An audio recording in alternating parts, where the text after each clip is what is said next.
ప్రభుత్వాలు మారినా అభివృద్ధి మాత్రం ఆగదని కూకట్పల్లి ఎమ్మెల్యే మాధవర కృష్ణారావు అన్నారు. కూకట్పల్లిలో నూతనంగా నిర్మించిన మండల ప్రాథమిక పాఠశాలను ఆయన ఎమ్మెల్సీ నవీన్ కుమార్ తో కలిసి ప్రారంభించారు. ఈ సందర్భంగా కృష్ణారావు మాట్లాడుతూ మాధవరం సుశీలమ్మ స్మారకంగా దాతల విరాళాలు ఎమ్మెల్సీ నవీన్ కుమార్ సొంత నిధులతో భవనం నిర్మిస్తే కనీసం ఫోటో కూడా పెట్టకపోవటం ఏంటని అధికారులపై ఆగ్రహాన్ని వ్యక్తం చేశారు.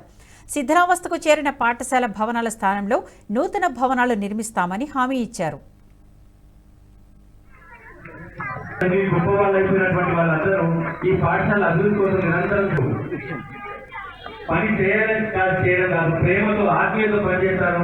లేకపోతే నిర్మించలేదు. అది నిజంగా గొప్ప విషయం. ఇక్కడ కాంప్రమైజ్ అయ్యేది లేదు. నేనున్నాను. ఇంకా కావాలంటే చెప్పండి. రాజధానిలో ఉన్నటువంటి స్కూల్కి 150 లక్షలు పెట్టి అక్కడ చేయడం జరిగింది. అది కూడా బ్రహ్మాండంగా స్కూల్ పెట్టించారు. మాధవరం రామచంద్రరావు గారు తెలుగుగా.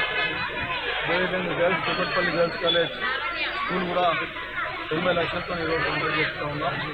అంటే స్కూల్స్ ఎక్కడైతే ఇబ్బందికరంగా ఉన్నాయో అక్కడ ఉన్నటువంటి సమస్యలు చూసి విద్యార్థులు కానీ టీచర్స్ కానీ ఇబ్బంది లేకుండా ఒక ప్రణాళిక సిద్ధం చేసి దాంట్లో ఒకటి గౌతమంగా 2-3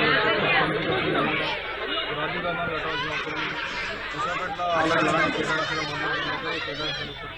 ఈ వీడియో మీకు నచ్చినట్టయితే లైక్ చేయండి, 10 మందికి షేర్ చేయండి. అలాగే కామెంట్ల రూపంలో మీ అభిప్రాయాలను మాతో పంచుకోండి. Nationalist hub group of channels ను సబ్స్క్రైబ్ చేసుకుని తెలుగునాట జాతీయవాద జర్నలిజాన్ని ప్రోత్సహించండి. ఈ వీడియో కింద ఉన్న బెల్ ఐకాన్ పై క్లిక్ చేయడం మర్చిపోవద్దు.